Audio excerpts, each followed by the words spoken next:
attendees out by also posting the Facebook Live link so they can be taken forward and posted on their own walls as well. Just post a link of that here in the chat box. Okay, I will. Just wait a minute. Nathan, can you play the video?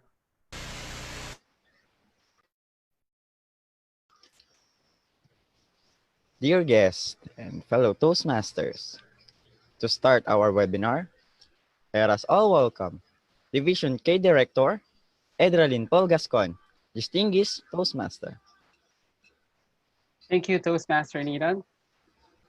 Good morning, good afternoon, and good evening, everyone, fellow Toastmasters and friends. Welcome to our third episode of more years of Toastmasters wisdom.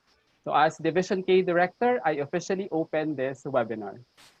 Now let us listen to our Toastmasters promise.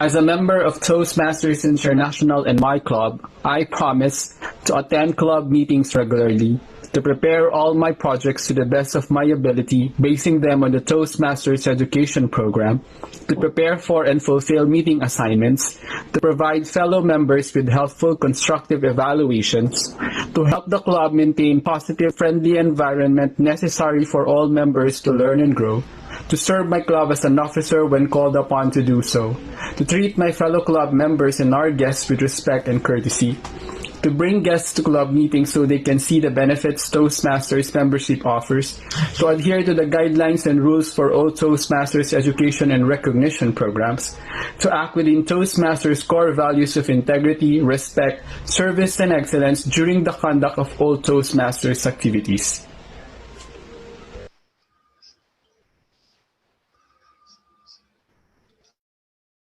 You are muted, TM Eds.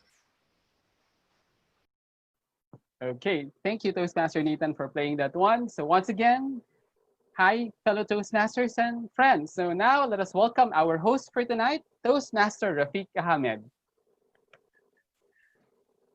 Thank you very much, Division K Director, Toastmaster Edralyn, for once again giving us the opportunity to stay at home and skill up ourselves with the public speaking skills that we get to learn from world-class speakers, right at the comfort of our home.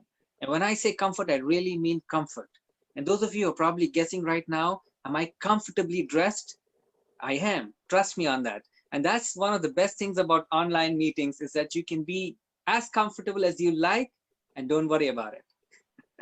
All right, on that note, allow me to kickstart episode number 3 of volume 3 of the Stay Home Skill Up series, where we are adding more years of Toastmasters wisdom to your arsenal of public speaking skills. We started off with our series 1, which was volume 1. And after the success of volume 1, we went on to volume 2. And here we are looking at the third episode of volume 3. And we are not done yet with volume 3. We still have a lot more wisdom to be shared through this online platform. But let's talk about today's episode. Our journey of adding wisdom of public speaking has taken us way back, not 5 years, 10 years, or 15 years back in time. But we've gone back almost 30 years plus back in time to bring you here a gem of world-class public speaking. And we have our guest with us here today who's going to share his wisdom of his learning in Toastmasters and as a public speaker and as a world champion of public speaking.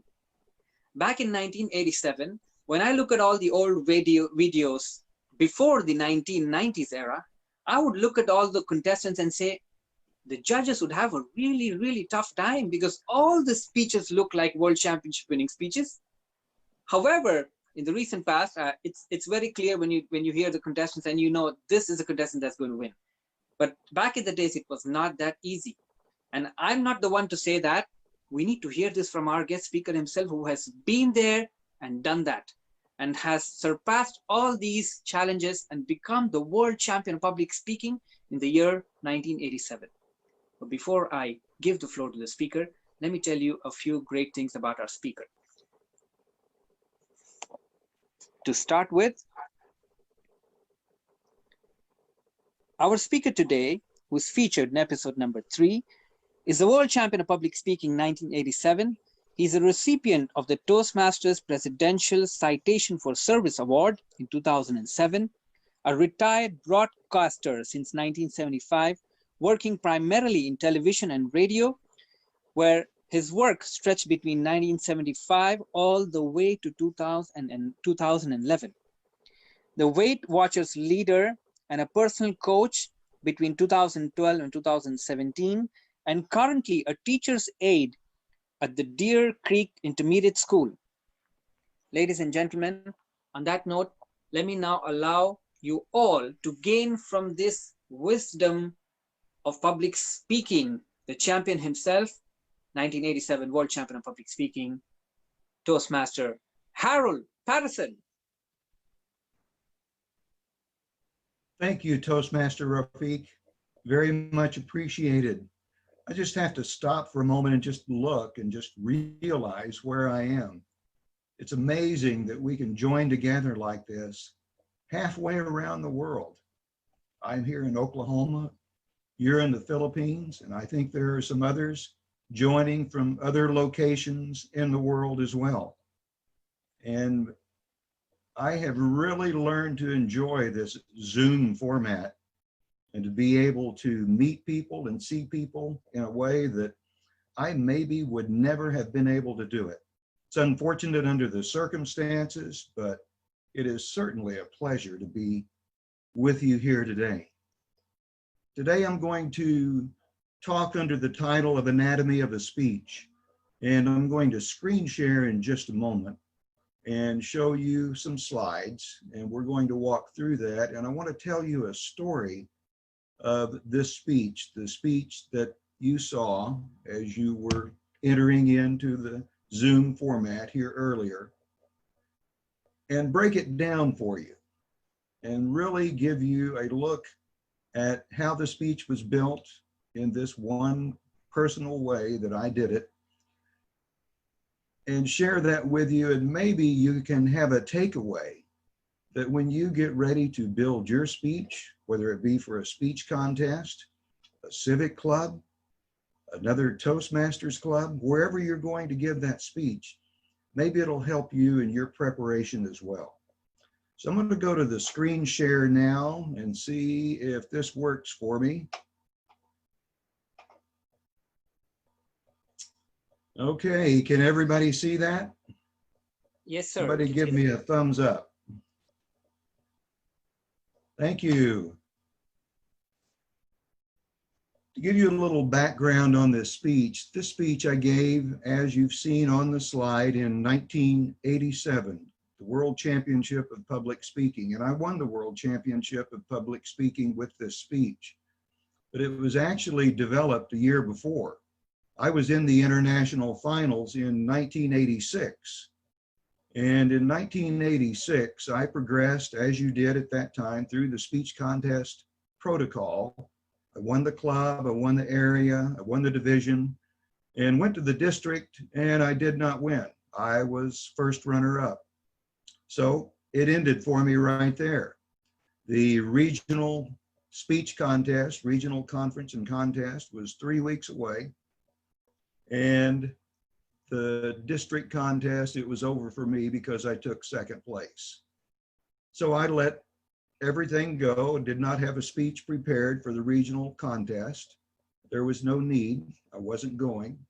And then I got a call about a week after the district contest from the district governor. And the district governor told me that the winner of our district contest was not going to be able to attend. So I had to prepare a speech, and I had 2 weeks to prepare a speech. I had no idea. I did have the quote from Renoir, which I thought would make a good speech, but I didn't know what to do. I didn't know how to prepare that. Not only did I have to prepare a speech, memorize it, internalize it, so that I wouldn't forget it on the stage, but I had to forget that other speech that was so much a part of me over 4 months that I had to get that out of my mind. So what I did was develop a map. And in doing that map, I went to, can you believe this? I went to the Toastmasters manual for professional speaking. And when I looked in that book, I found some interesting comments in there which were very helpful. And so I think probably the first lesson is this: if you're trying to make a speech, stick to Toastmasters, stick to the manuals. Of course, this was in the legacy program. We have the pathways now, but go to that reference to find out what you need to do. The first letter of the word speech, I'm going to try to read this at the top here. The following acronym that we're going to look at here is designed to help you build a quality, entertaining, inspirational speech. And here's a tip. This gets away from the speech contest format a little bit, but you can use this anywhere. If you are asked to speak for 25 minutes, speak 20. Always finish before they expect it. That alone will make you a good speaker. If you don't believe this, then go out and speak to a civic club sometime. And when they tell you to speak 25, speak 20. They tell you to speak 15, speak 10. Chances are good that they're going to run overtime. People have a limited amount of time, and they're going to start leaving if you're not finished. And nobody ever complains when somebody finishes early. The S in the word speech stands for short, simple stories. Now, I know you're probably thinking, well, that's 3 S's. Well, yeah, I'm going to change the spelling of the word speech and put 3 S's in it. So just think stories. People remember a story and the point that comes with it. They should be no longer than 2 minutes. A 20-minute speech should have 10 stories in it. A 7-minute speech should have 3 to 4 stories in it. I want to read you something that I looked up when I was developing this speech. In putting it together, I needed to put it together in the easiest way I could to make sure that I remembered it. Remember, this was 1986, not 1987. And it was the regional conference, not the international convention. So with 2 weeks to get this prepared, I had my quote that I was going to surround the speech with.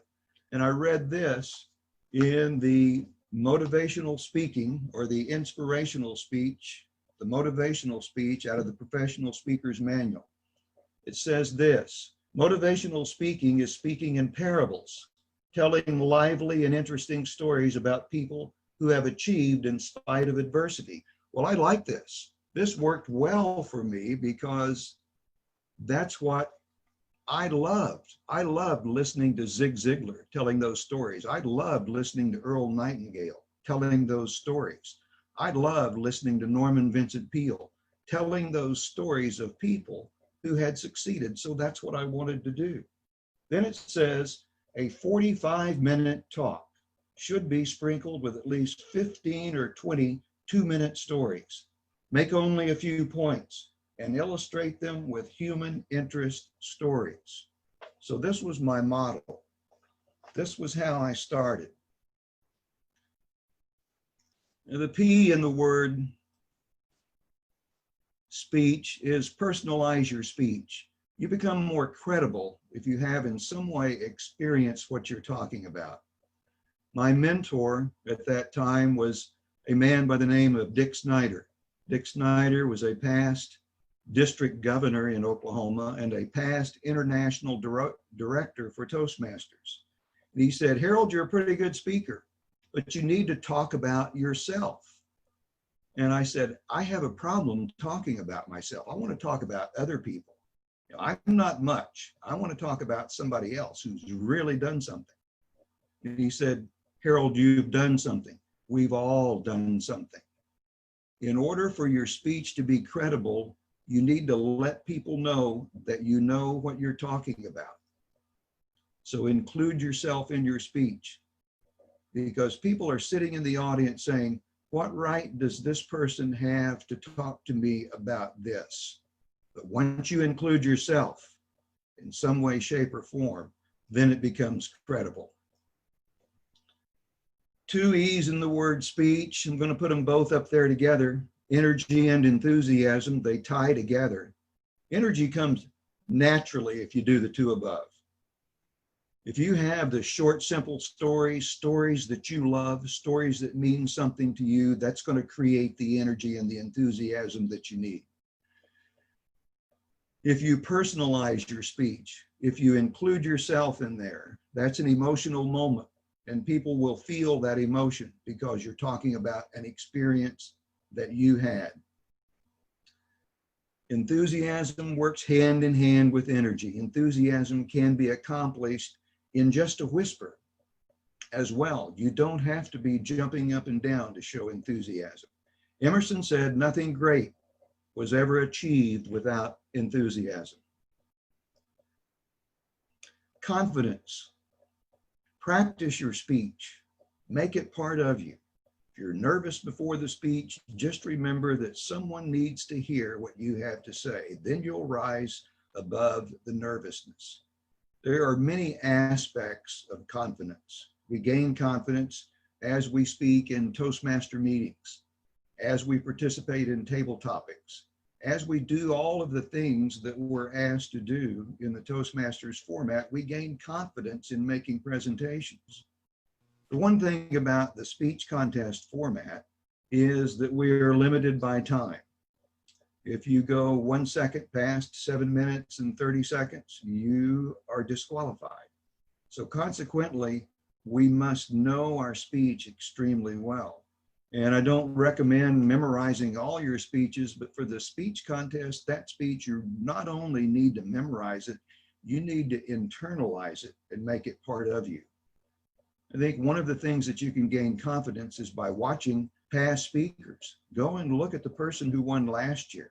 Look at that video 2 years ago, 3 years ago. Pick out one you really like. That's a modeling element. I know the first time I did that, I watched the 1983 World Championship of Public Speaking won by Roy Fenstermaker. And I learned many things about that. I learned that the speech is emotional, the speech is simplistic, and it gives meaning, it gives hope to people. But I also learned a very important element in that speech too. If you go back, if you had the opportunity to look at Roy Fenstermaker's speech in 1983, title of the speech was Retirement Never. And about 20 seconds into his speech, with a gesture such as this, he knocked his lapel mic to the floor. Well, I think for a lot of us, that would have destroyed us, but not him. A judge or a timekeeper, somebody picked up the microphone, handed it to him, and he did the rest of the speech holding that lapel mic between his fingers like this. But by the end of the speech, you didn't notice it. The speech was fabulous, and he captured the audience, and he won the World Championship of Public Speaking. I knew by watching that, I knew I needed the confidence to be able to be ready for anything. I practiced at clubs, breakfast clubs, where waitresses were taking orders for breakfast, and clinking of glasses and people eating, all kinds of noise going on in the room, so that I couldn't be distracted. And at the time I was practicing this, my daughter was between 1 and 2 years of age, and she would scream at times when I was practicing my speech. So all of these things were around me, and it played off to a very important role, because in that regional speech contest in 1986, when I gave the first draft of this speech after just learning it in 2 weeks, there was a telephone out in the hallway of the convention center in Denver, Colorado, that rang 8 times. I don't believe anybody ever answered that phone, but it rang 8 times during my speech. But I wasn't distracted because I had the confidence of the practice and the background. in giving that speech. Now, if you're nervous before the speech, anybody ever get nervous before the speech? I still get nervous before I give a speech. It never changes. It never goes away. Now that's healthy. That's good. That means you're going to work at making a good speech. The speech contest just kind of adds to the nervousness. And I can remember many times sitting before a speech contest thinking, what was I thinking when I did this? What was I thinking about when I decided I wanted to do this? I was depressed. And you know what happens when you're depressed? You're thinking about yourself. And so in order to change that, I realized I needed to think about somebody else. And it occurred to me that every Toastmasters meeting I'd gone to, every speech contest I'd gone to, I got something from everybody that spoke. And I've been to a lot of Toastmasters meetings. Every time I came out of a Toastmasters meeting, I felt better than when I went in, because people were giving a part of themselves. They were speaking, they were talking. So I knew that when I spoke, somebody in the room was going to gain something from it. There were times when I heard people speak that it was monumental for me.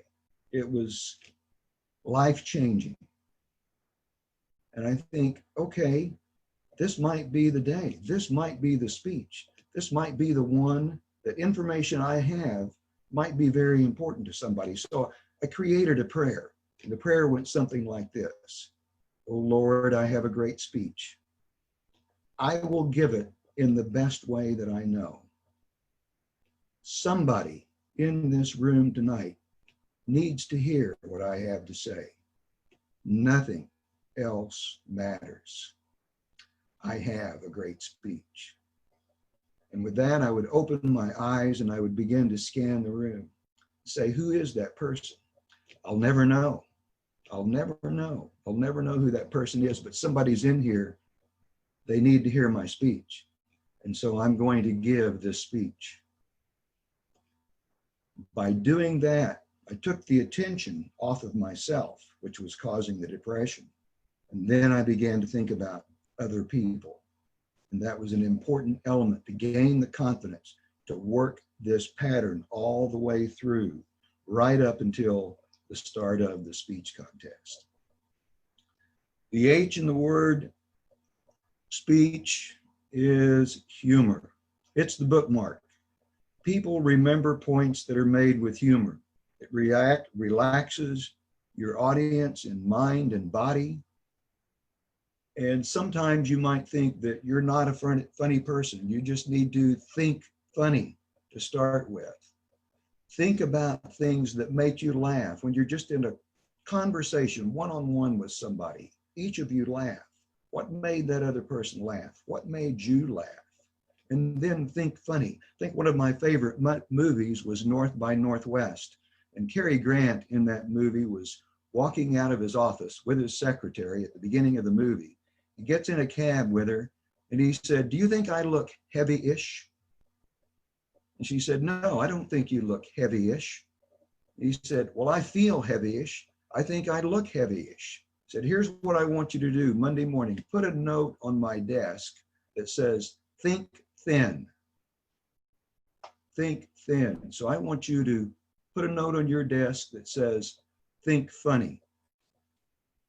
And I'm going to be silent for a moment and just let you read these elements of ways to think funny and practice being funny. These might be things that you might want to try to do.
I think that last one is a little too close to the truth now to be all that funny, but I think you get the idea. Use humor, think funny, and build that into your presentations. Let's take a look at this map now, Anatomy of a Speech, and this is for a 7-minute speech. And this is kind of the map that I created that I needed to do in order to get this speech done quickly in a total of 2 weeks' time. Had the open, supporting premise, quote, tell them what you're going to tell them. Hey, have you heard that before? Tell them what you're going to tell them. It's 1 minute and 20 seconds. So you know the second one already. Tell 3 stories that support your premise, quote, or just tell them. So first you're going to tell them what you're going to tell them, then you're going to tell them. So I had my stories picked out for this speech. I had story number 1, story number 2, story number 3. And finally, of course, in the close, you're going to re-emphasize your original premise or quote and tell them what you told them. I needed to make this easy for me, so I tried to take the pain passes and make the quote at the beginning, make the quote again at the end, making the ending very similar to the beginning, just changing some metaphors with it so that I could remember this speech and get through it. In 1986, I won the Region 3 speech contest with that speech. And my mentor told me I needed to save it for the international speech the next year. So I did that. Now, you can't do that anymore, so don't save speeches. I think they've got new rules which say you not only can't use a speech for that year, you can't use a speech from previous years. But back at this time, you could do this. Now that speech you saw earlier, we're going to watch it again in just a minute so that you can see all the things that I did. I made some changes. The speech that I gave in 1986 was about 75 or 80% of the speech that it became 1987. Obviously, I had a lot more time to prepare for it. After I finished it, then here's what the anatomy of the pain passes, which ended up being 7 minutes and 18 seconds. So I was pushing the limits on that speech. At 7 minutes and 30 seconds, I finished in 7 minutes and 18 seconds. The open, tell them what you're going to tell them. It was 1 minute and 25 seconds long. The body of the speech, tell 3. You notice I conveniently changed that because instead of telling 3 stories, I told 4 stories.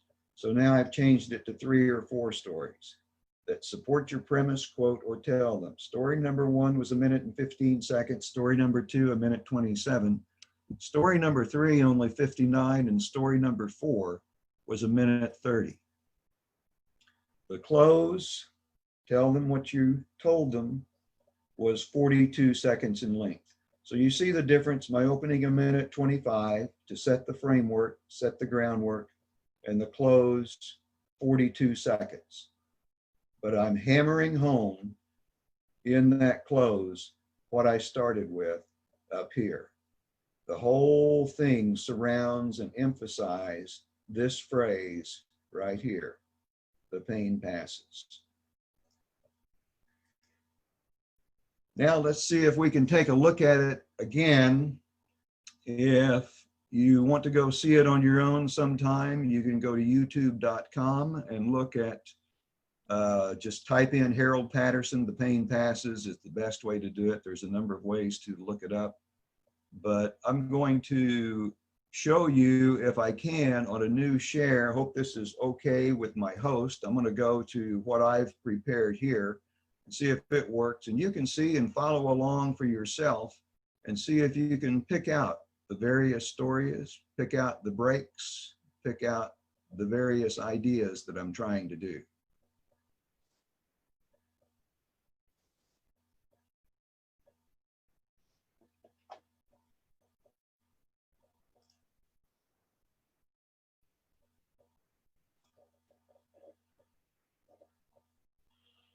Speaker number 9,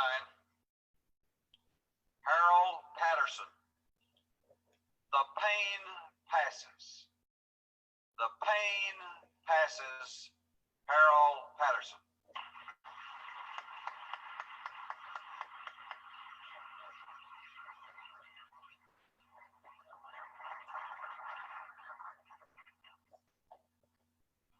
Toastmaster.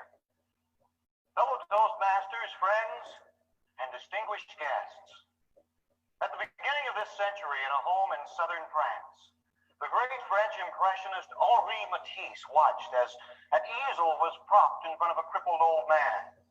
And he watched as a nurse placed a paintbrush between the fingers of the old man's twisted rheumatic hand. And then Matisse turned to his friend, the aging artist, Pierre-Auguste Renoir, and asked him why he continued to paint when the pain was so intense. And Renoir's answer was this: "My dear friend, the pain passes, but the beauty remains." What a magnificent thought. The pain passes, but the beauty remains.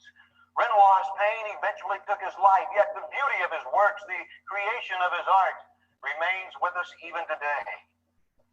The very nature of our human existence ensures us that we too, at some time, in some way, will experience pain. And whether it be physical, emotional, or both, long-term, short-term, or lasting a lifetime, we must remember to be true to ourselves and to do those things which bring us the greatest joy. And then, too, like Renoir, our pain will pass. Sometimes our pain may be emotional. Someone once said that the human mind is the most remarkable of all creations. Think about that.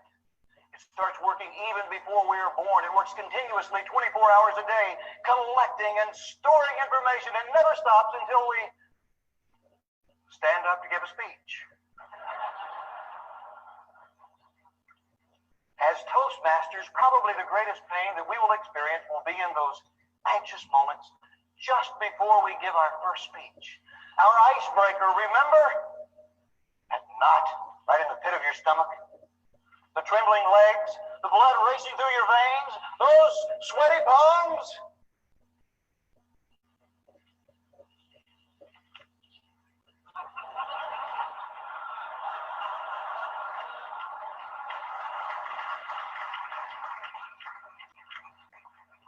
Yet no matter how great that pain is, there is no greater beauty than the feeling of accomplishment as we take our seat when it's over, and that's a feeling of beauty that remains with us always. On June 23rd, 1940, a baby girl was born to a couple in Clarksville, Tennessee. The joy of this birth was overshadowed by the complications of its prematureness. Child developed double pneumonia and then scarlet fever, and by the time she was 6 years old, it was determined that she had polio. And that meant braces, confinement, and excruciating pain, yet with each visit to the doctor, her questions were always the same. When can I take the braces off? When will I walk? When will I be able to run with my friends? And each time the doctor's answer was this: I don't know. Maybe never. Little girl's pain was great, yet it was not strong enough to overcome her spirit.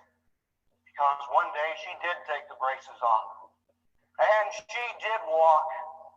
And she did run. And did she ever run? In Rome in 1960, she ran for the whole world. To the French, she was known as La Gazelle. To the Italians, the Black Pearl. And to the rest of the world, her friends, and especially her 18 brothers and sisters. She was known as Wilma Rudolph, fastest woman in the world.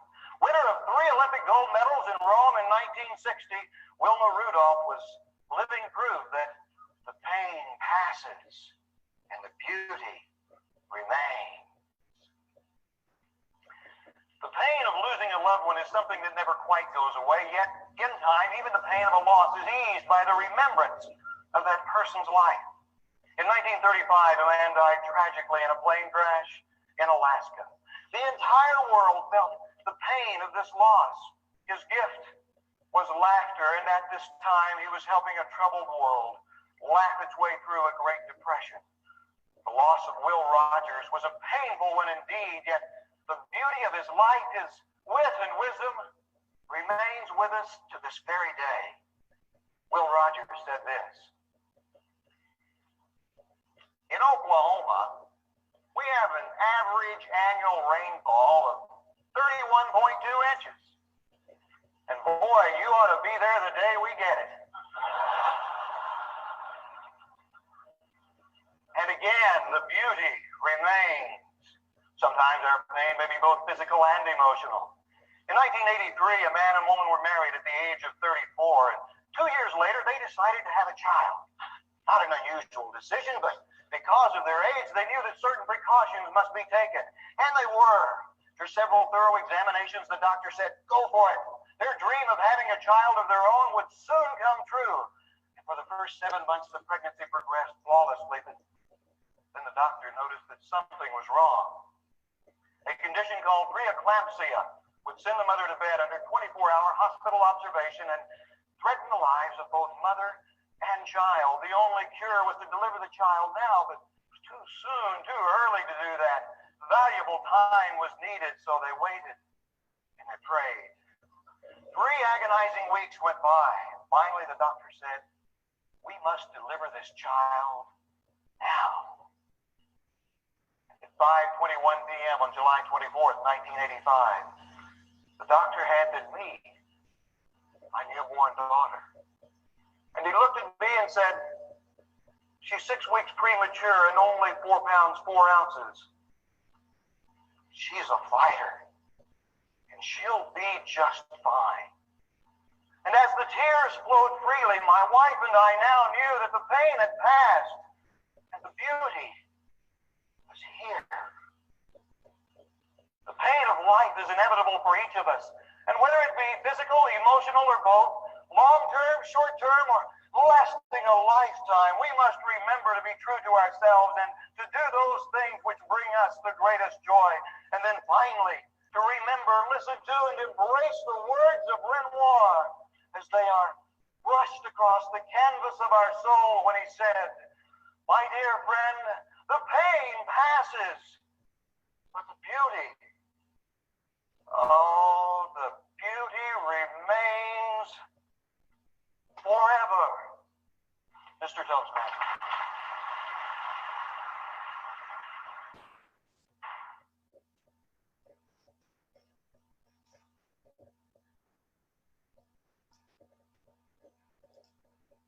Hey, I don't know if you heard, but we just had a big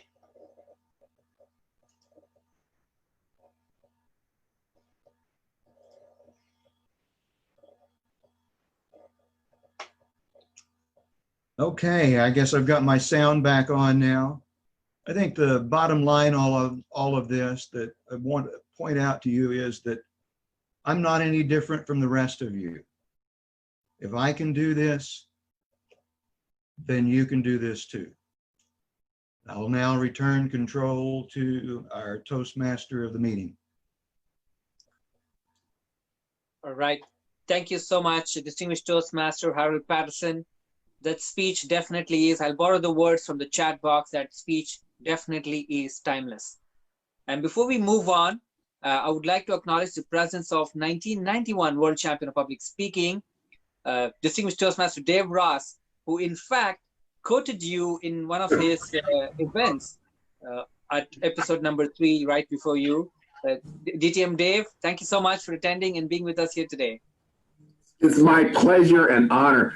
Harold, you remain an inspiration to me. You have been an inspiration for many years.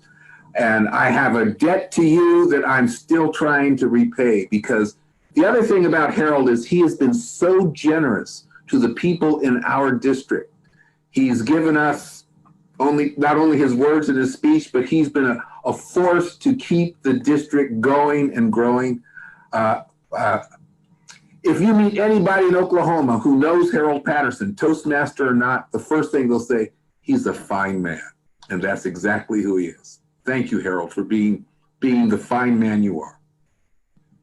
Thank you, Dave. You are very kind. Very nice words. Thank you. All right. Excellent. I mean, I think this just getting better and better.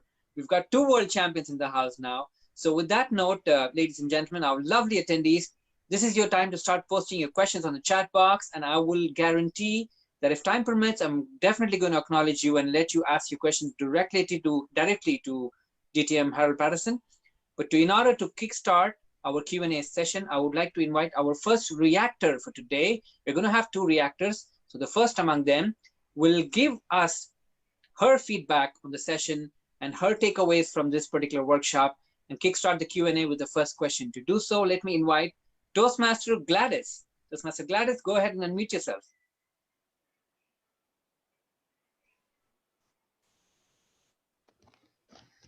Good evening, Raf. Good evening, Harold. Thank you. Thank you for sharing yourself. So struck by your personal style that you shared so many stories. I loved your use of the word speech and emphasizing not only in the first letter speech of the stories, but then over and over the stories flowed in your actually telling the rest of your things. Personalize your speech. That was again stories, the energy and the enthusiasm, the confidence. I loved your story about practicing in a breakfast club. I thought to myself, who has the courage to do this? What made you think of going to a breakfast club? I'll let you answer. I really hope to hear that. What made you think of going to a breakfast club to bounce your speech off people and then hearing a phone ring and not being distracted by it, and nobody else being distracted by it because they were so mesmerized by you? And we saw that in your winning speech.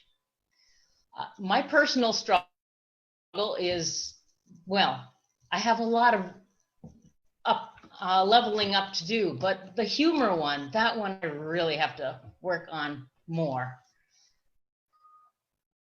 How do you come up with a title like The Pain Passes? How do you think of going to a breakfast club? These things that drive you, were they your own ideas? Were they things that came at you? And I just so much appreciate the way that we saw and we heard, yes, some stories of others, but how you as a person were challenged and how you rose above your challenges to become not only a better speaker, but a better person. And then my biggest takeaway, I'd say, is the challenge that the people who listen to you should leave the room a better person because you had a message for them.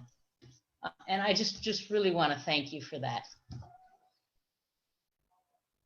So could I ask for a response to the idea of going to a breakfast club? Okay. Yeah, two things. The two questions that I picked up on was, how do you pick out a title? And I think I have to go back to the time that was for me. And I think everybody is looking for self-help methods to do. And that's being a young man, a young career-oriented man. I was looking for self-help methods myself at that time. So I read a lot of books. As I mentioned, I read a lot of Zig Ziglar. I guess I was listening to Earl Nightingale at that time on tapes. And I think Earl Nightingale was one who mentioned the quote, "The pain passes," in there. But I ran across that quote in a couple of other items that I had read. And so it was just a quote that struck me at that time, and it seemed to be that it was ever present on my mind at that moment. So I would encourage everyone to read about people and their accomplishments and how they did it. I mean, it's not, you don't have to go back to Zig Ziglar and Earl Nightingale. It's going on right now, today. There's people, there's stories that are happening at this moment as we speak. And in this environment that we're in right now with the COVID-19, there are some amazing stories about people that can do that. On to the Breakfast Club meeting in Oklahoma, we had a number of clubs that meet all day long, in the morning, in the afternoon, in the evening. Not every one of them have a meal, but one or two of them that I went to in the morning because I wanted to practice this at a number of clubs, that they were having breakfast. And They needed to get in. It was an hour-long meeting. They needed to get in. They needed to get out. Waitresses needed to take their orders. So nothing stopped them from eating their breakfast. And so that was a good challenge. That was a good way to practice and get through the speech and not pay any attention to what was going on peripherally around the room. Hope that answers the questions. All right. Thank you. Thank you so much, Toastmaster Gladys, for asking and kickstarting the Q&A session. Our second reactor for today is our District 75 Public Relations Manager. Allow me to welcome distinguished Toastmaster Nomel Hilongos. Thank you very much, Rafiq. Harold, thank you very much. Good day to you. And I think I would just have to echo the popular impression about your speech, The Pain Passes. It is really one timeless speech that we would love to watch over and over again. And we never imagined that this day would actually come, that we get to interact with you personally. This is the closest to a personal interaction that we can get, and we're so happy. And now that we have discovered the story behind the speech, now we are even more in love with it and with you as a speaker. So your presentation today, Harold, is very impressive. It touches straight to the heart of a Toastmaster simply because it was so simple. And yet in its simplicity, you allowed us to realize that Toastmasters as a training program, as an educational program, actually provides us with very simple tools. And all we need to actually do is just to go through them, do not rush through them, do not find shortcuts, but enjoy the beauty of the actual experience. When you talk about the professional speaking advanced manual, which we will be grandfathering soon, it brought back a lot of beautiful memories for those of us who were given the chance to work on the legacy program. And I really thank you because you just reminded us that even by July 1st, we can always go back to our old manuals and learn and refresh our thoughts and our skills from them. So thank you very much. Your acronym about the word speech is simple but beautiful, and it's spot on.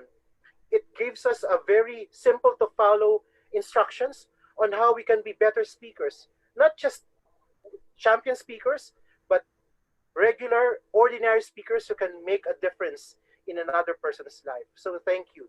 Thank you very much, Harold. As I've always said, The Pain Passes is a timeless speech. And now, after watching it again, after your presentation, I have fallen in love with the speech more than ever. So thank you very much, Harold. Now, my question to you, because I was told that I need to kickstart the Q&A. My question, Harold, now is, your speech is a perfect example of a classic speech. There are no fireworks involved in it. It's just ideas, beautifully spoken, with words beautifully woven, injecting humor here and there. And following your outline, yes, I was actually able to identify the 1 minute intro, the 3 1-minute stories, and the less than a minute conclusion. My question now is, observing current champion speakers, observing current speakers who inject a lot of theatrics in their on their presentations. Don't you think that it's a good suggestion for us to go back to how you actually do speeches in 1980s? The classic form of elocution? Or is there's nothing wrong with the theatrics that we see now in speeches? Very good question. I think that, when it comes to speech contests, as long as the rules allow people to do the things that they do, then I think all of that's going to be okay. Then more power to the speakers to do that. I have a tendency to appreciate someone who speaks without in using your term, the theatrics that you talked about. But at the same time, that speech that wins does have to be a meaningful speech. It does have to provide something for everyone to carry with it. And it does have to provide a response from the audience. If you look at the judging forums, the judges are not only judging that speaker, they're judging how the audience responds to that speaker. And so I think there's a lot of elements that are in there. And I know I appreciate looking at all of the current speeches and looking at what people do to gain the attention, to be different. And I think that was one thing when I did my speech, one thing that I didn't mention, I talked about the fact that I had trouble talking about myself, but thought, how can I do this differently? And I thought, you know, maybe I can tell a story where I mentioned myself at the end of the speech. And at that time, if anybody's old enough to go back into the 80s, that Paul Harvey was on the news and he did a segment called The Rest of the Story. And I listened to that driving home from work every day.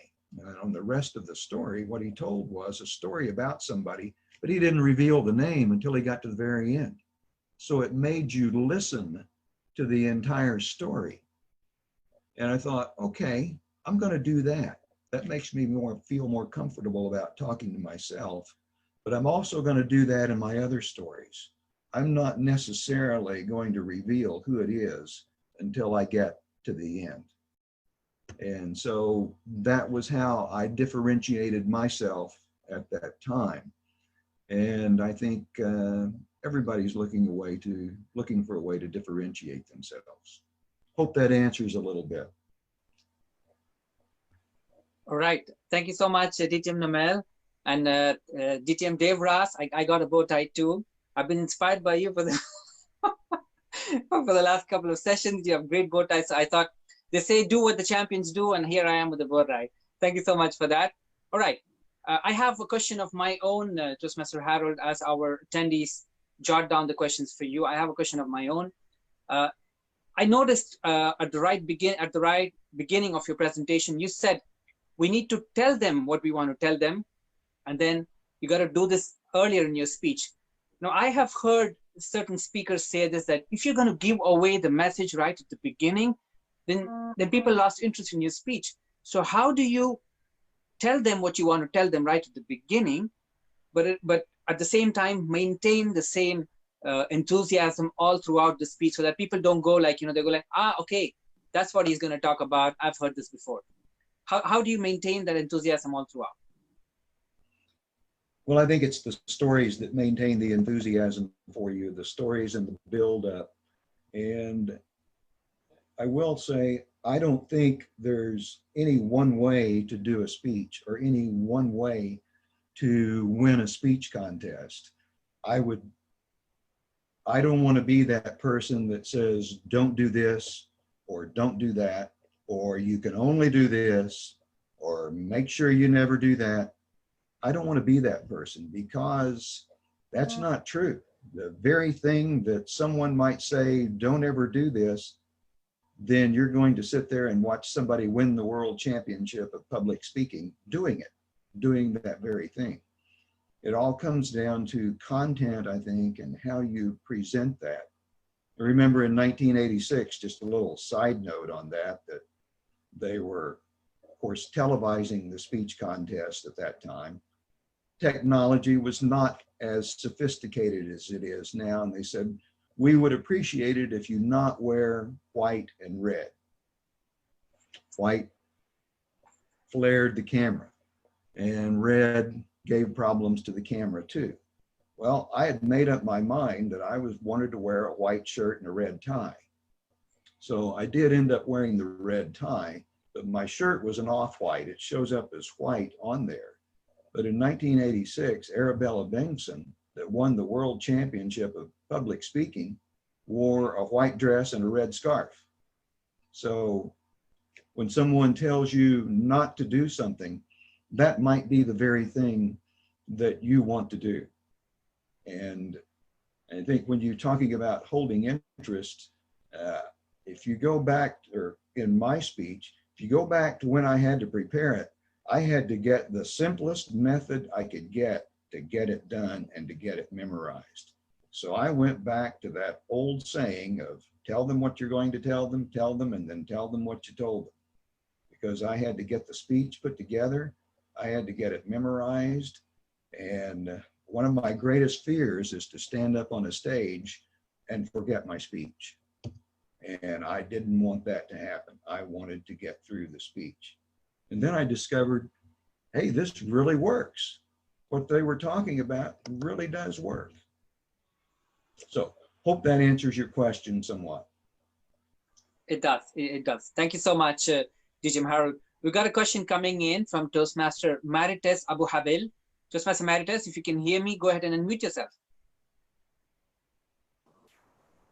Thank you so much. Is my voice clear? Hello, DTM Harold. What can you advise, like a rookie Toastmaster like me? How can we improve ourselves in every speeches that we do? Like me, I have a problem with making stories, honestly, because I wanted to find stories that are really meaningful, and you said that something that is simple. So for me as a rookie, what is your best advice? Well, first of all, as a beginning Toastmaster, realize that you already are a good speaker. It's already there. You are a good speaker. I believe speaking is a little bit like it's yes, we do learn all these skills and we pick up on elements that we learn in Toastmasters, but the gift is already there. It's a little bit more of an unpeeling of all of those layers that we have around us that are preventing us from our best speaking talents coming out. So you're already a good speaker. You have the ability, you have the talent to do that. What you want to do is, as you read, as you learn, as you hear stories, those stories that bring a little tear to your eye, make the hair stand up on the back of your neck, then those are the stories you want to share with other people. Because if that happens to you, then you're going to be able to convey that message to other people, because that's important to you. That's an important message. And so look for those kinds of stories. As you read, as you discover, we have modern day self-help advocates who have tremendous quotes for us. And it's those kinds of things, whatever that might be for you. Again, the gift that you have is that you are you, and nobody else can do that. And that's the biggest, you are your best prop, so to speak. And so capitalize on that and read and learn, and you'll come up with the stories. I trust you will. Right. Thank you, Toastmaster Marites, for that. We've got another question coming in, DJ Harold, and this one is from an anonymous source. And the question goes like this: Toastmaster Harold, is it okay to talk about controversial topics in the international speech contest at the convention? That's a challenging question. And in fact, the year that I won the World Championship of Public Speaking, the man who finished in second place that year had been an international finalist before. And he said that he spoke about abortion in his international finals speech contest from early 80s. I'm not sure what that was. And he said what he learned from that experience, he said, felt like I had a good speech and felt like I had a good topic, but I didn't place anywhere in those finals. What happens when you're in the speech contest environment is that you are being judged among those other contestants. Even though it's the international finals and you've reached it by competing to Toastmasters essentially all over the world to get there, you're really competing against those only 8 or 9 or 10 finalists that are right there on the stage with you. If you give a speech that is harder to digest in between two speeches that are funny and hopeful, then where are the judges going to go? If all of your abilities, if all of your gestures, if all of your facial expressions, if all of your movement, if your attire is otherwise just perfect, they have to find something to judge you on. And if it comes down to, well, this person gave me hope, this person gave me a controversial subject, so what do I do? They have to make a decision at some point about how they're going to judge. I try to recommend or tell people that I feel like in a contest format that your speech needs to be hopeful, it needs to provide hope, it needs to be inspirational. But aside from that, outside of that, we do need to talk about controversial topics. We do need healthy debates. We do need civil discourse. All of those things are important in society. And that is, bottom line, what Toastmasters is all about. It's about good communication. So I guess maybe I kind of straddled the fence there a little bit, but I hope that kind of answers your question. Thank you, DTM Harold, for that, and the anonymous person who asked the question. We've got another question coming in, and this one is from a Toastmaster from Florida, distinguished Toastmaster Fetta Inayel. If you can hear us, sir, go ahead and unmute yourself, and you can direct your question to DTM Harold. Thank you very much, and I'm so inspired by this young gentleman, I can say. My question is, in 1987, when you delivered your speech and became a champion, were the judges at that time anonymous? And if not, do you know when it started and why it started? And what's your opinion about that? Thank you. Okay, I'm not sure I heard your question entirely. It was something about the timing of the speech and when the timing. Yeah, I'll repeat that for you, DTM Harold. His question is, back in 1987, the year that you competed, were the judges anonymous? Were the identity of the judges was anonymous back then, or was it something that got started recently? I think that the judges have become more anonymous recently. They weren't recognized to a great deal at that time, but you could find out, I think you could find out who they were more easily at that time than you can now. I think it's wise that the judges are anonymous. I don't think that it's necessary that anybody know who they are. It's not important for the speakers to know where they are or who they are. But I can remember at certain times I was talking to somebody at one international convention after I'd won the World Championship of Public Speaking. And I walked up to somebody that I knew and I said, hey, I was just talking to, and it was mentioning one of the speakers. And he immediately raised up his hands. He said, I can't talk to you, I'm a judge, and walked away. And that was the right thing to do by doing that. So I think judges have an important responsibility, and I respect that they want to be as objective as they possibly can. And everybody is objective within their own framework, within their own culture. So I appreciate them doing that. So I don't think I have a very good answer to your question. Somebody who might be well versed in the bylaws might be able to answer that question better than what I've done here. But I hope that helps a little bit. All right, thank you, DTM Fetta from Florida, for asking that question. Thank you, DTM Harold. We've got another question.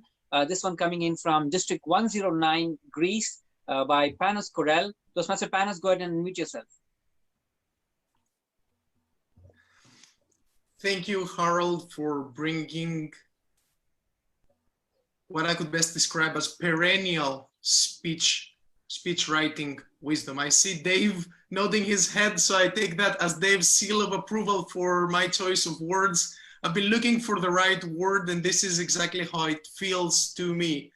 Let me first pay you another compliment, but it's not a compliment. You can think of it as my impression from your speech. I judge the value of a speech to me by my willingness of seeing a speech again and again. So when I'm ready to hit the repeat button, I know that the speech has value to me personally. and I'll let everyone in this room consider the value that your speech and each and every speech has to themselves. And I'm going to do my best to phrase my question because it has to do with today's society, today's speaking culture, which is a product of our society. So I would like you to echo back with in your own words about today's speaking. My question: today we live in a world that, from my observations, I would describe as we have glorified success. Success is one of the most important things we go about in our daily lives. And a personal measure of our own success in life is how successful we are or we appear to be. And that brings us closer to talking about speech performance. I hear more talk about performance than value. Again, my own observations. Now, together with that, we're very much pleasure oriented. We have a feel good culture today. So sometimes when we listen to a speaker that has a message that moves them first, we might be quick to judge that the speaker is a bit pompous, or maybe the speaker appears to be a bit conceited. So we moved closer to performance and pleasing the audience than giving a strong message like you did in your speech. So how would you recommend a speaker that is speaking today to go about expressing modesty and humility in today's speaking culture, but at the same time maintaining the speech value so that it can be a valuable speech in 30 years' time, 40 years' time, or as long as we have access to recorded media? I hope my question was clear. I look forward to your reply, Harold. Again, palms together. Thank you so much. Thank you for your question. I think the question that you ask is one of the hardest questions to answer for all of that. Over the years, I've talked to a lot of speakers, or a lot of speakers have asked me questions about what they should do. They want me to evaluate their speeches. I'm sure Dave has experienced the same thing. And it's very difficult. We can evaluate style and presentation, protocol, those kinds of things. But to each individual and to current culture and society, it's going to be different. I know I look at society today just as itself, and there are things that I disagree with personally. And I look at what's going on with certain age groups, and I look at my daughter, and she and I disagree on some things, and she's in her mid-30s now. And I think, gee, I'm turning into my father here. So it's the kind of thing that I have to step back a little bit and accept the fact that there's a certain age group, and I was among that age group at one time, that are going to think differently, that have certain things imposed upon them. Now, I say all of that because I think that impacts us as Toastmasters. The Toastmaster leaders in our district, in your district, most of you are very young. A lot of them are my daughter's age. I talk to people every day and work with people who call me by my first name. But then my daughter's friends, who are also in their mid-30s, since they've known me since they were 8 years old, they call me Mr. Patterson. And I keep telling them, call me Harold, but they won't do it.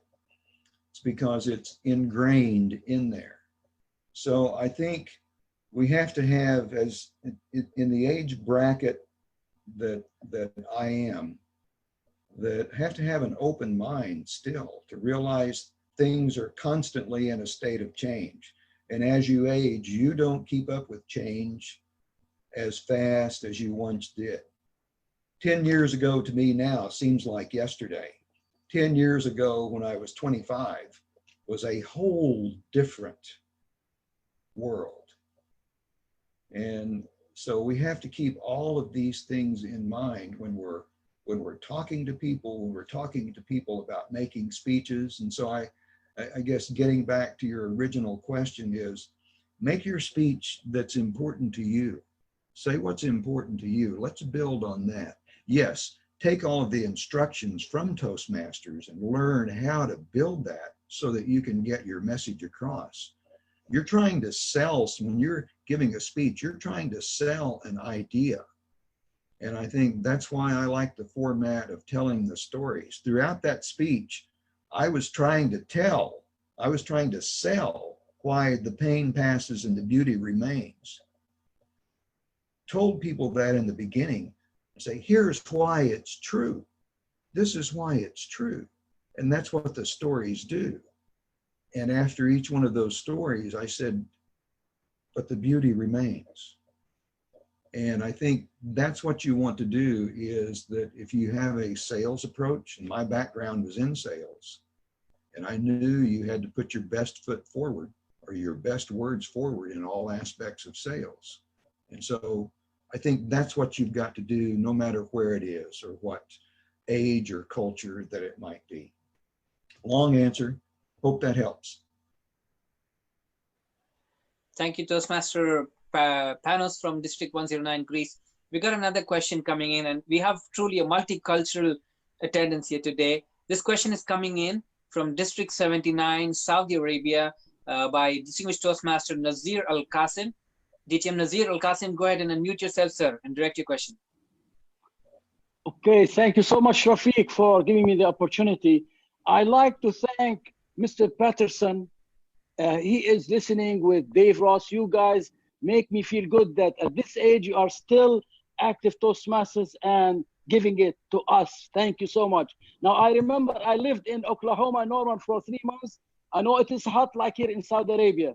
This is my question to you. After this age, you know, when you took that trophy, did it put pressure on you to perform better and continue your skills as the best speaker in the world? Back to you. Well, I think that's a very interesting question, because whether you do that or not, people expect you to do that. People expect that every time you stand up to give a speech that you're going to give a world championship speech. And believe me, that doesn't happen. There's a lot of last minute Toastmaster in me that I've created a speech while I'm in the car driving to the meeting, which I don't recommend. But what I know in this is that the best speeches are ones that are prepared, that are well thought out, and that we should all take the time to prepare our speeches well. But I'm guilty. I'm busted. I do take advantage of that sometimes, I guess, might be the truth to say on that. But at times I do prepare well and still prepare those speeches. So I hope that answers your question. All right, thank you so much, distinguished Toastmaster Nazir Al-Qasim from District 79. We've got another question coming in, and this one from DTM Nomel Hilangos from District 75's behalf. DTM Nomel, you can ask your question.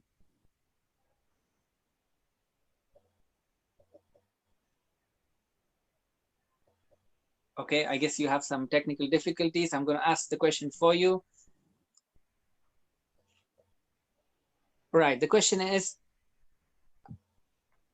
DTM Harold, if you had an opportunity, it would be interesting for us to know, what would you have changed or done differently with the speech, The Pain Passes?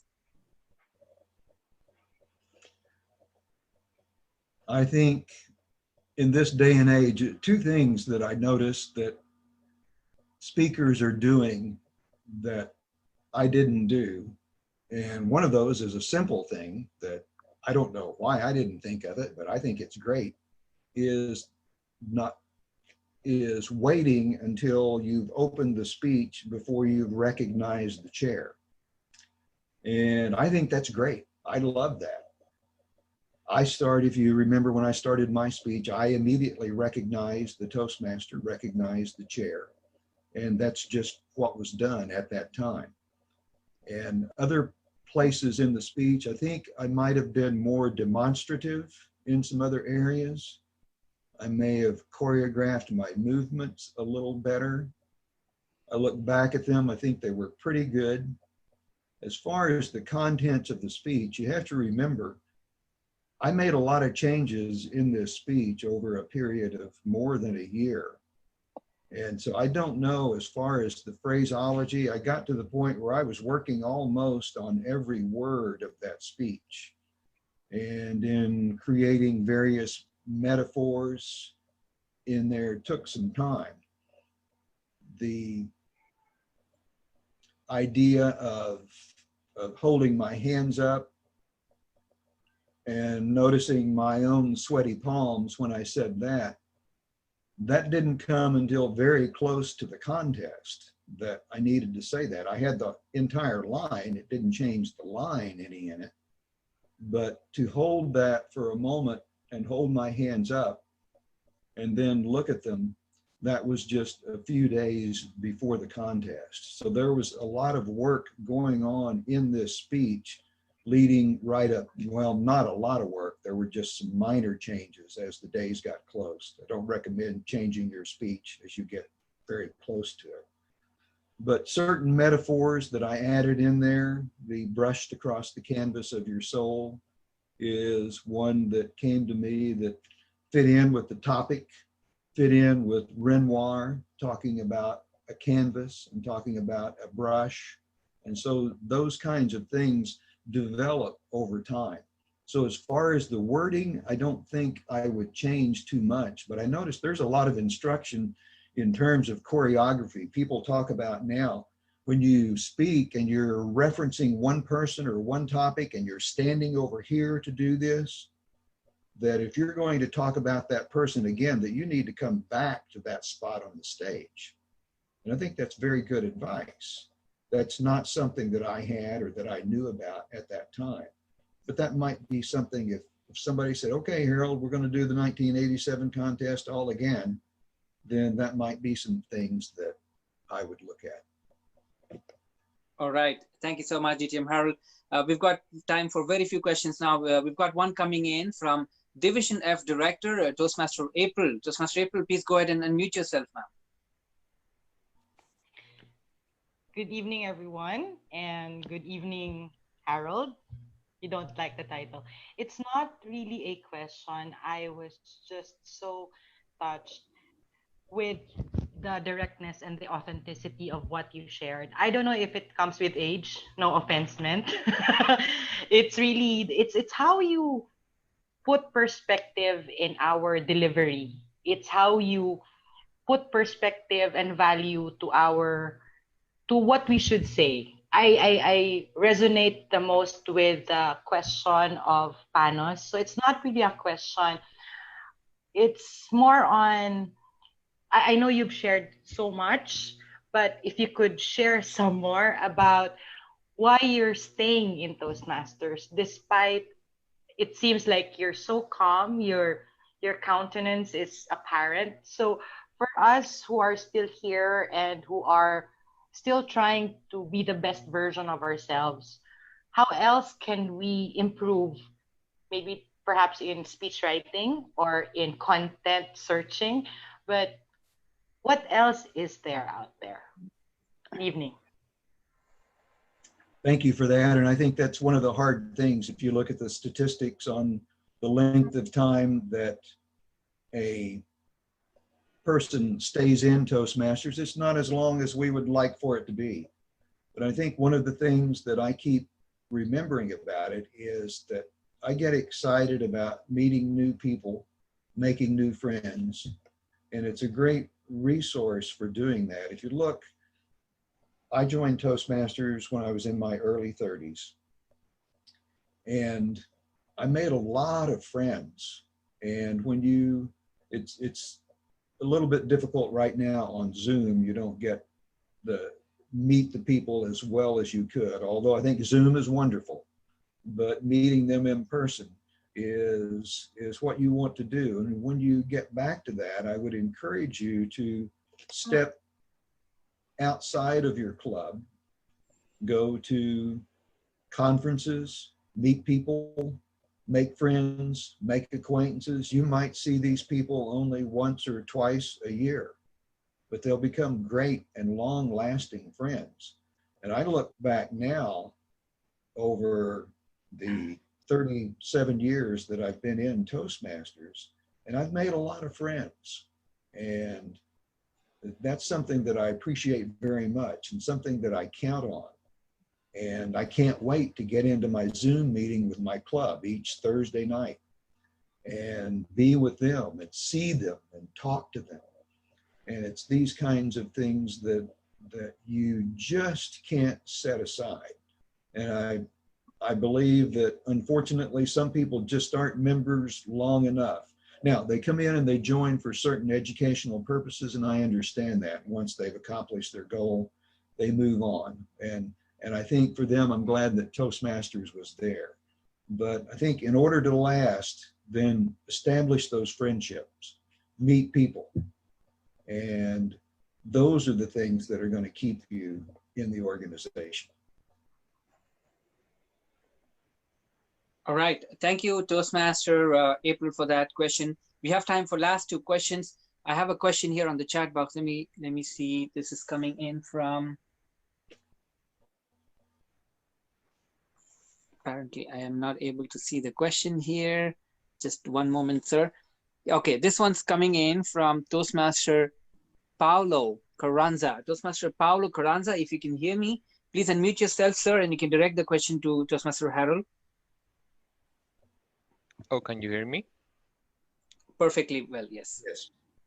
Great. Thank you for this opportunity to share a meeting with the champion, Harold.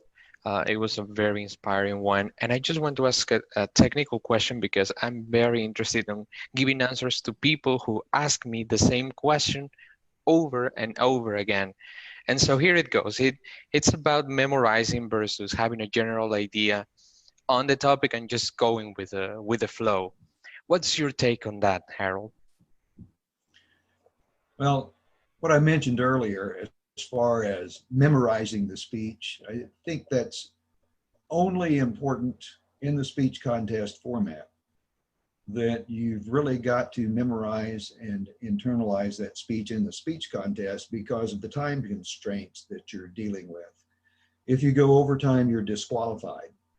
And when you get into, as the audiences get bigger, you don't know what the reaction is going to be. If they laugh at something you've said, or hopefully they applaud at something that you said that you never expected before, then your time gets longer and you don't know where you are with your time. You need to be very conscious of your time in a speech contest format. Outside of that, I love the idea of more or less, for lack of a better term, winging it a little bit, because then you can establish your ideas, like you were talking about, make bullet points and speak from those bullet points. Then you begin to be a little bit more real in your speaking, and people can appreciate. So there's places for both of what you're talking about, but outside of that speech contest format, I would not recommend that somebody memorize a speech.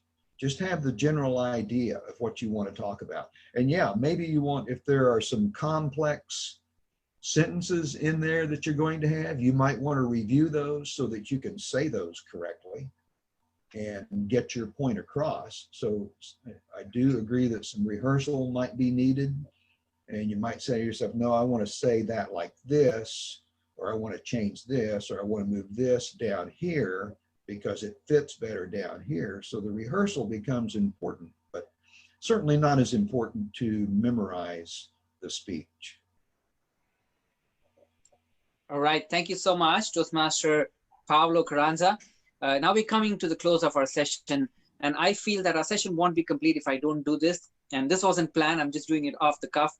I would now like to ask and request, in fact, the 1991 World Champion of Public Speaking, Toastmaster Dave Ross, to use this opportunity. If you have something to say, or if you have something to ask to DTM Harold Patterson, this is your opportunity, sir. Well, thank you very much.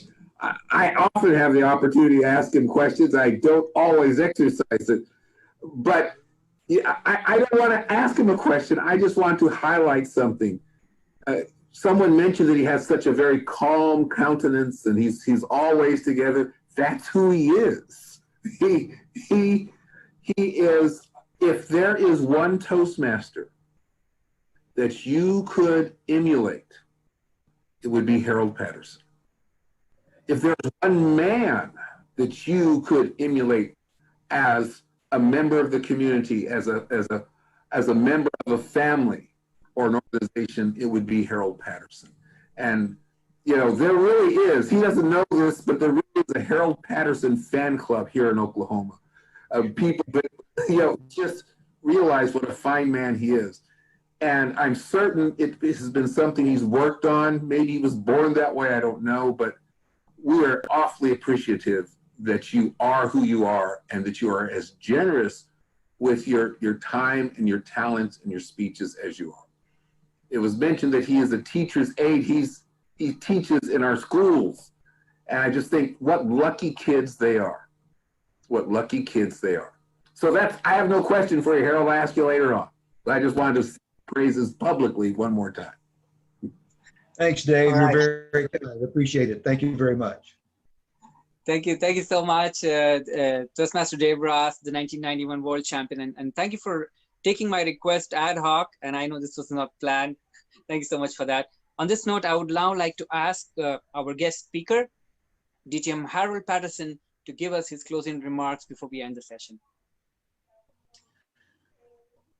Well, I think closing remarks would be that, as I mentioned before, and that was typically my closing there for each of you, whatever your aspirations might be, by joining Toastmasters, you're on the right track.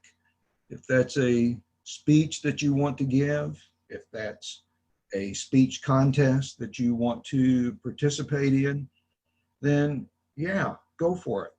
Just remember that the important thing that you're doing there is you're giving a message to somebody, and that's your gift, and nothing else matters. Don't worry about trying to win the contest, because when you've stepped up on that stage, you've already won. You're already there. It's kind of like King Arthur said in Camelot, is at the end of the battle, he said he was going into battle that he knew he was going to lose and he was going to die. And he said, I've already won my battle. And I think that's important for us to, all of us, to remember, is that if you want to do this, if I can do it, you can do it too. All right, thank you. Thank you so much once again, distinguished Toastmaster Harold Patterson, the 1987 world champion of public speaking, for coming and joining us here all the way and connecting with the world here in District 75, Philippines, and connecting with the world across in different districts, District 109, District 79, I see District 91. We've got attendees from Thailand, we've got attendees from Greece, from Saudi Arabia, and from the Philippines, and of course from the United States, all joining in, connected with the help of Toastmasters International, which is helping us to share ideas and to learn from each other. And over the years, 33 years in the making, before we could have DTM Harold Patterson join us here in the Philippines. I think it has been a long wait for us, but it was worth it. Thank you so much for your time, sir. And it's always a pleasure having world champions with us. Now, before we go and end the session and I hand the control to our Division K director, I would like to announce our episode number 4 in our Stay Home Skill Up series, More Years of Toastmasters. So here is the reveal. Now this one, I have been waiting for this speaker for a really long time, because when I heard the speaker speak, I was so taken aback by the inspiration that I wanted to hear that speech over and over again. Unfortunately, the speech is only available on VHS tape, and unfortunately, Bill Stevens' production is apparently closed, and they do not have a copy either. And I have been waiting to hear from this speaker, and finally, we have the opportunity to hear from the 2006 World Champion of Public Speaking. Ladies and gentlemen, Edward Hearn will be joining us for episode number 4, and which will be happening on the 17th of this month. It has been an amazing experience for me and for the entire team to have all world-class speakers to be featured in our Stay Home Skill Up series, which is adding to more years of Toastmasters wisdom. You have been an amazing audience, an amazing feedback from all of you has given us the inspiration to go ahead. Thank you so much. Keep coming in, keep attending our Stay Home Skill Up series episodes. And we would love to have one of our guests here to attend this episode as well. DTM Dave Ross, I know you're always a visitor for us, and we're just arm's length away from us to have you come to our sessions again. And DTM Harold, we would love to have you as well, sir, to hear and benefit from our speakers from the past years. So with that note, I would like to hand the control now to our lovely and our energetic and wise, I'm sure wise, because after all these years of Toastmasters wisdom, you definitely become wiser. DTM Edrelin Paul Gascon, our Division K Director. Thank you so much, Toastmaster Rafik. First of all, I want to say thank you, Toastmaster Harold, DTM Harold, for gracing our event, our 3rd episode for more years of Toastmasters wisdom. Thank you for sharing us with your tips. And personally, I am thrilled because having you as our speaker tonight, from 1987, I was just a baby that time. So having you and hearing your wisdom is really a thrilling experience for me. I'm really excited when you agreed to join us for this episode. So with that, thank you so much, DTM Harold, for sharing your wisdom and your tips to all District 75 and other districts in the Toastmasters world. So as Division K Director, I officially adjourn this webinar. So before we officially close this meeting, I would like to request everyone to please open your cameras and let's have a group photo with our speaker, DTM Harold and DTM Dave Ross. Toastmaster Rafik. Yes, I'm working on it right now. So we are having currently, I see 2 screens. So this one's going for screen number 1. Your biggest smiles and your thumbs ups, please. Oh, someone is sharing a screen. If you can unshare the screen, please. Yes. Admin, if you can. Yes, exactly. Thank you so much for that. All right, this is screen number 1 with DTM Harold and DTM Dave Ross in the middle in screen number 1, 1, 2, and 3. Thank you. But just give me a moment. I'm going to save the screen and we're going to progress to screen number 2. Oh, screen number 2 does not have DTM Harold and Dave Ross in it. So you both can stop smiling and put your thumbs down. And screen number 2 going 1, 2, and 3. Thank you so much. You've been a lovely audience. I'll see you again for episode number 4 featuring Edward Hearn. Thank you so much. Thanks, sir. Thank you so much, everyone. Bye.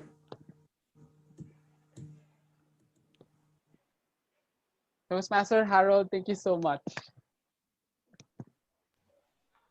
Thank you. Thank you for having me. It was a great pleasure. I had a lot of fun. Yeah. Thank you so Great much. day. I know you're ending the day. You probably like to get to bed and get some sleep. My day's just started. Starting, yeah. It's almost 10:30 here in the Philippines. Yeah. Yeah, just 9:30 a.m. here. Thank you. Thank you. God bless you. Thank you. Thank you, sir. Thank you very much. Thank Thank you. It's a pleasure to be here. Thank you.